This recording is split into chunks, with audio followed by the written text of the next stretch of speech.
Lama-lama kok enak banget nggak sih, orang kita bikin capek kan gitu. Bener-bener usaha saya ini tanpa modal, bener-bener. Saya selalu menganggap ketika bangun bisnis saya baru.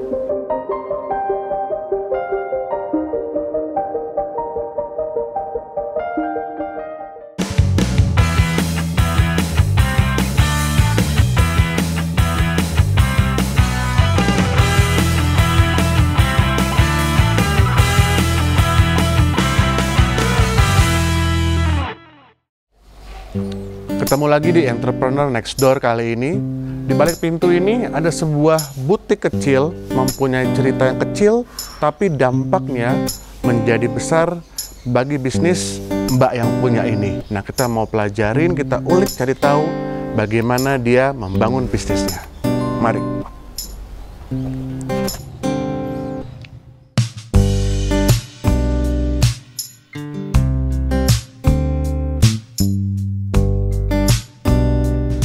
Sekarang kita sudah sama Mbak Devri-nya nih. Selamat pagi. Selamat pagi, Pak. Terima kasih loh udah boleh hadir. Main-main. Boleh main-main, diterima, dan kita mau ambil ceritanya nih. Boleh, dengan Kan senang hati. nama acaranya kan Entrepreneur Next Door. Berarti saya mau ngulik jiwa entrepreneurnya. Nah, sedikit di sini mungkin kalau teman-teman bisa lihat, ini ada foto Mbak Devri sama Pak Sandiaga ya. Iya, betul. Ini acara apa nih waktu itu? Jadi itu acaranya di tahun lalu di bulan Desember. Satu hari setelah dia diangkat menjadi Menteri Pariwisata dan Ekonomi Kreatif Republik Indonesia, itu dia datang ke Bali. Dan pada saat itu kami ditelepon dari pihak Kemenparekraf Jakarta untuk menjadi salah satu UKM terpilih yang langsung bertemu dengan Pak Sandiaga Uno. Saat itu ada 6 kurang lebih UKM-nya yang terpilih, dan salah satunya adalah produknya kami gitu. Berarti usahanya Mbak Devri namanya apa by the way namanya nih? Oke, nama company kita NNB. Kita punya 2 brand, ada NB Baby yang benar-benar produk kreatif untuk fashion bayi, dan yang kedua adalah Haluan. Haluan di mana kita juga produk kreatif fashion untuk anak-anak hingga dewasa. Nah, ini kan balik ke foto tadi itu ya. Hari pertama udah ketemunya. Berarti kan ini kan udah dikepoin mungkin sama kementerian ya. Mungkin ya. Gitu ya. Nah, terus saya dengar lagi kalau nggak salah produknya malah sudah sampai di, boleh dibilang, mall paling bergengsi di Jakarta, udah dapat kesempatan untuk mendisplay produk di sana di Grand Grand Indonesia Jakarta. Gitu ya.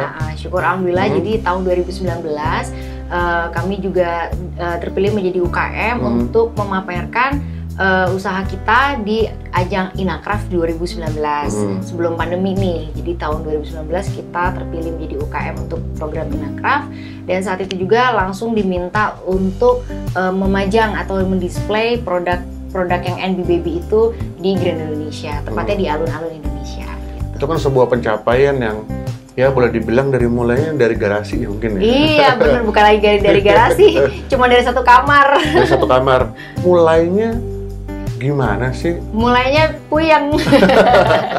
Kalau ditanyain mulainya, sebenarnya kita udah mulai di tahun 2014 nih Pak Donald. Jadi 2014 itu saya memulai bisnis ini sebenarnya cuma iseng aja.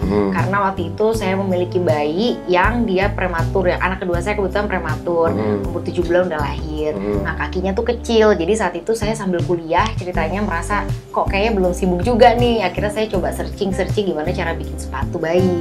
Nah, akhirnya saya bikinlah sepatu bayi yang saat itu saya cuma nggak dipasarkan, karena emang belum niat untuk dijualkan gitu loh. Jadi memang untuk dipakai sama anak saya, terus difoto-foto gitu. Sampai akhirnya dilihat sama teman-teman, terus mau. Awalnya kita kasih tuh, aduh aku kasih aja gitu kan. Lama-lama kok enak banget nggak sih, orang kita bikin capek kan gitu. Nah, dari situlah kita baru mulai jualan. Penjualan pertama kita itu sebenarnya di bulan Mei 2014. Nah, di bulan Mei 2014 itu kita cuman pakai box, mesennya 100 pieces karena nggak pakai modal Pak Donald. Bener-bener usaha saya ini tanpa modal, bener-bener deh. Tapi kan buat beli bahan sepatunya kan ada modal dong ya? Ada modalnya waktu itu cuma 70.000. 70.000 aja modalnya, karena kan awalnya juga untuk hanya bikinin satu ke orang ini, ke ini gitu. Jadi nggak yang massal gitu, enggak, orang masih bikin sendiri kan gitu. Jadi dari situ cuma bikin 100 pieces, di bulan Mei itu juga habis 100 pieces itu gitu loh. Jadi dari situ ternyata oh berarti banyak banget demand-nya nih.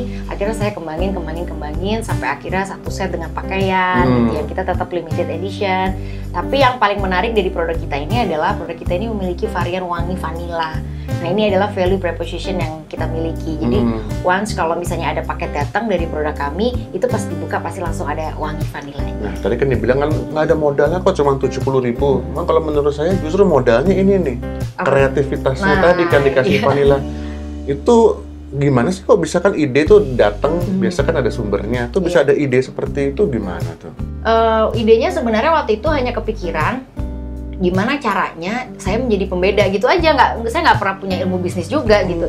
Gimana caranya ya bisa beda, gimana caranya, saya suka aja dengan wewangian soalnya. Nah, gimana caranya sepatunya tuh wangi, jadi kalau keterima orang tuh orang inget gitu loh, bahwa ih sepatunya wangi, kan jadinya dia inget kan, memorable gitu loh. Karena kan pertama kali itu kalau bukan mata, penciuman itu kan udah pasti ya untuk gampang diingat orang. Jadi simple aja, oh iya pakai wangi vanilla aja deh. Dan ternyata itu adalah value yang nggak kita sadari bahwa oh itu salah satu value, kelebihan, keunggulan produk kita gitu. Karena setiap orang yang memiliki bisnis memang diharapkan untuk memiliki value tersendiri agar mudah diingat oleh orang kan gitu. Nah tadi yang menarik nih saya dengerin juga, saya nggak punya ilmu bisnis. Nah terus nggak mungkin orang nggak punya ilmu bisnis tapi bisa pencapaiannya sampai ke Mall Jakarta, ketemu dengan Pak Menteri. Nah untuk menyikapi nggak punya ilmu bisnis, apa yang dilakukan tuh? Yang dilakukan belajar. Saya nggak pernah berhenti belajar. Setiap hari bangun, saya seperti menjadi orang baru. Itu prinsip saya. Saya nggak pernah menganggap bahwa bisnis saya dari tahun 2014. Saya selalu menganggap ketika bangun, bisnis saya baru. Jadi kita punya semangatnya juga selalu baru. Belajarnya jadinya nggak pernah berhenti. Gitu. Saya merasa saya tidak punya ilmu bisnis sama sekali karena background saya orang IT. Jadi nggak ada hubungannya dengan bisnis. Cuman ternyata bisnis itu bisa dipelajari ketika kita mau belajar. Jadi intinya jangan merasa puas, harus tetap belajar meskipun kamu sudah setinggi apapun gitu. Nah belajarnya apa tuh waktu itu? Belajarnya banyak. Dulu sebelum adanya pandemi tentunya kita ada pelatihan-pelatihan banyak Pak Donald, dari Google juga pernah kan waktu itu kan, terus juga dari pelatihan kementerian juga sering banget ngasih pelatihan yang kita bisa datang, nanti ada pelatihannya, cerita tentang bisnis, gimana cara ekspor, kayak gitu-gitunya. Jadi itu dipelajari semua? Iya, belajar banget. Jadi makanya saya dibilangin dulu Ratu Seminar, soalnya doyan banget ikutan seminar. Nah, kan kalau nggak salah kan udah berumah tangga, udah punya anak dua. Ya. Ini bikin baju juga awal-awal bikin produknya sendiri, ngurus rumah tangga, jualan, ngurus anak. Itu waktunya, ini kan kadang-kadang orang suka bilang, aduh, gimana tuh? Bisa aja sih. Tuhan kan ngasih kita waktu 24 jam gitu ya. Buat saya kurang sebenarnya. Cuman ketika saya kebetulan orangnya senangnya semuanya di list, ada timeline gitu loh. Jadi saya selalu punya agenda, nggak pernah enggak. Dimana saya tahu hari ini saya mau ngapain, oke jam berapa nanti saya mau kesini, anak-anak gimana sekolah. Itu mungkin perempuan kehebatannya itu kali ya, bukan aku aja, perempuan di luar sana juga pasti ada yang bahkan jauh lebih hebat, jauh lebih sibuk dari saya. Ya kita membawa waktu itu menjadi sesuatu yang berharga. Jadi semua momen-momen itu kita bisa ngejalaninnya sih, nggak ada istilah yang gimana cara bagi waktu. Susah juga kalau ditanyain kayak gitu, nggak ada teorinya, soalnya kayaknya nggak ada pelajaran masalah itu. Ya kita pintar-pintarnya aja memanage waktu itu, dan alhamdulillah sih so far saya secara pribadi sih bisa menjalaninya ya. Dengan tips tadi ya di list. Di list ya, jadi saya selalu punya agenda itu saya selalu bikin sendiri. Gitu. Tuh ada waktu yang mesti dikorbankan nggak sih biasanya demi membangun bisnis? Pasti, berkorbannya banyak banget. Satu, jadwal main sama teman-teman udah pasti nggak ada ya, pasti berkurang. Teman-teman hangout, saya seminar. Gitu, udah pasti itu. Teman-teman kayak gini Sabtu Minggu mungkin ngumpul sama keluarga, saya pameran gitu kan. Jadi itu pasti ada, namanya sebuah kesuksesan pasti harus ada pengorbanannya. Tidak ada orang yang sukses karena hanya duduk. Saya pikir semua orang yang even dia kerja trading kayak yang cuma duduk aja, tetap itu ada effortnya gitu. Jadi nggak ada yang namanya kesuksesan tanpa adanya pengorbanan. Kalau boleh tahu nih, kalau nggak salah kan juga dapat apa beasiswa terakhir ya? Terakhir beasiswa dari London. Dari London. Apa nih? Sedikit aja boleh ceritain beasiswa apa sih? Beasiswa tentang bisnis 1 Bisnis. tahun. Waktu itu kita dapat kesempatan 1 tahun untuk sekolah bisnis. Gitu. Nah di situ juga akhirnya belajar lagi. Kok bisa gitu. dapet sih beasiswa? Karena saya waktu itu cukup aktif di organisasi. Jadi sejak 2017 saya Instagramnya dihack tuh, hilang semua itu ya ceritanya. Nah dari situ saya mulai membenah diri saya dengan melalui networking, dan ternyata memang benar kita tuh penting banget yang namanya networking. Nah dari networking itulah saya akhirnya bisa sampai sekolah di London, dapat beasiswa, terus juga Sekolah ke London atau? enggak, by online. By Saat online. itu belum pandemi pun udah by online gitu loh, online, iya. okay. Tapi dapat sertifikat semuanya lengkap gitu. Jadi kita sekolah by online di London, terus udah gitu juga kemarin bahkan tahun lalu kita dapat kesempatan juga sekolah 1 semester di UI, ekonomi dan juga UGM. Jadi benar-benar dari yang tadinya nggak punya ilmu bisnis, Sekarang nggak punya juga masih. udah sampai dapat beasiswa kan berarti kan lulus screening gitu kan, Iya, dianggap alhamdulillah. gitu. Alhamdulillah. Wah, saya benar-benar gimana ya melihatnya bahwa teman-teman juga mesti menyadari bahwa mulainya simple, tapi kalau mau terus digas gitu ya. Iya, gaspol. Gaspol. Kalau katanya Pak Uno, gaspol gitu. Apa sih cerita yang paling mungkin apa ya menginspirasi dari pengalaman sendiri yang merasa tadinya saya rasa nggak bisa, kok ternyata saya bisa, ada nggak sih ceritanya? Ada banget. Ketika 2017 itu Pak Donald, ketika saya terlalu jumawa, mungkin udah merasa puas karena produk NB Baby dari 2014 hingga 2016 akhir itu pencapaiannya luar biasa banget. Oh, enak jualannya Enak nih. banget. Kita dulu jualannya cuma online ya Pak, kita nggak pernah sama sekali offline. Jadi dari 2014 kita sudah melalui Instagram online, terus 2015 masuk ke marketplace, salah satu marketplace, dan itu penjualannya bagus banget jawabannya. Dan kita memiliki follower bisa sampai 37.000 follower saat itu, dimana notabene follower itu tuh bener-bener real human, bener-bener orang yang beli.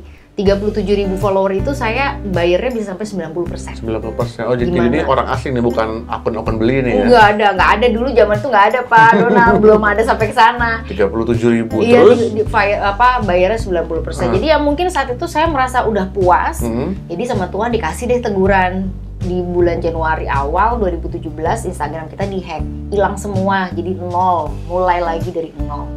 Tapi di situ saya bersyukur karena ternyata mungkin ketika saya nggak ketemu dengan titik itu, ya saya nggak ketemu Pak Donald, atau mungkin saya nggak bisa memberikan inspirasi buat banyak orang juga. Justru karena terpuruk gitu. Ya justru malah membuat saya merasa bersyukur kalau saya nggak pernah ngadepin itu, saya nggak akan bisa ketemu teman-teman semua yang ada di sini, nggak bisa ketemu Pak Sandiaga Uno gitu kan, nggak bisa dapat kesempatan hebat-hebat yang mungkin awalnya saya cuma bermimpi gitu loh, ternyata bisa. Jadi bersyukur adalah jalan yang tepat saat itu buat saya untuk tetap bertahan.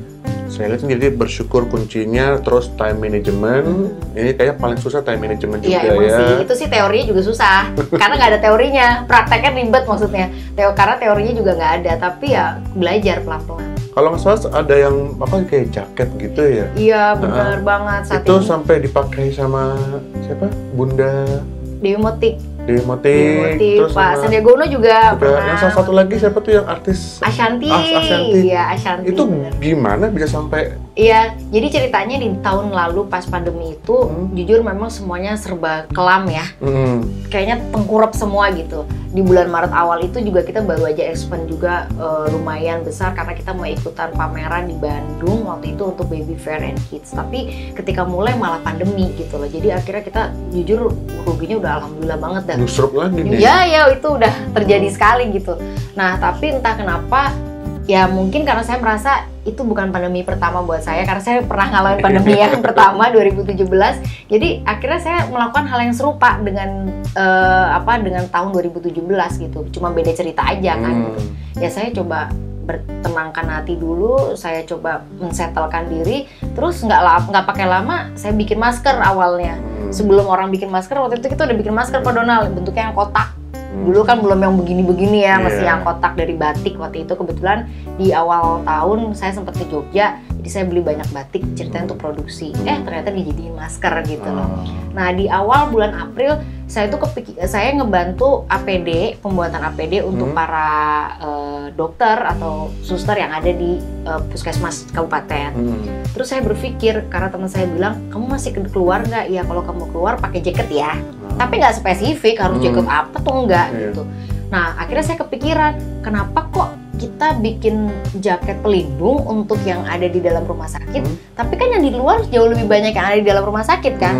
Berarti kita seharusnya jangan sampai terkena penyakit itu, kita harus menjaga diri, memproteksi diri.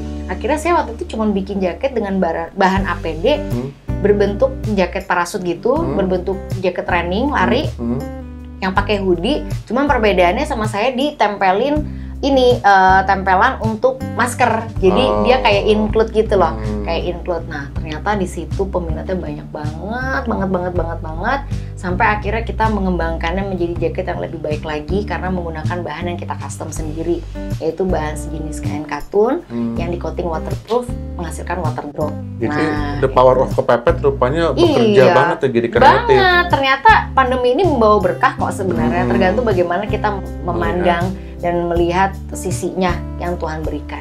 Gitu. Terakhir, jadi saya penasaran nih, ada inovasi apa lagi nih yang udah ada di kepala atau direncanakan? Ada banget di Boleh tahun. bocorannya nggak? Sedikit ya. Oke, di tahun ini insya Allah pokoknya produk kita akan lebih high tech. Jadi produk kita akan menjadi produk fashion tech, di mana nanti produk kita bisa di-scan. Bisa di-scan? Maksudnya kalau beli di-scan gitu? Bukan? Nanti aja jadi penasaran kita. Ya udah, itu thank you banget untuk waktunya, buat cerita inspiratifnya. Mudah-mudahan buat teman-teman di luar sana bisa dapat sebuah insight ya, sebuah semangat bahwa yang namanya waktu terbatas bukan alasan, yang namanya kondisi tidak menguntungkan kita juga bukan alasan. Kembali gimana kita menggunakan ini. Oke, terima kasih Mbak Devri, sampai ketemu lagi. Thank you. Bye. Seru banget ya bahwa sebuah keterbatasan, baik itu sifatnya waktu maupun sifatnya dana maupun sifatnya ilmu tuh nggak jadi hambatan rupanya buat seorang Mbak Devri, dan mudah-mudahan kita bisa mengambil ceritanya ini menjadi insight buat kita. Untuk itu boleh di like, boleh di subscribe Lestari TV, dan di share video ini supaya teman-teman lain juga boleh mendapatkan energi yang luar biasa dari Mbak Devri. Sampai ketemu di episode berikutnya Entrepreneur Next Door. Bye-bye.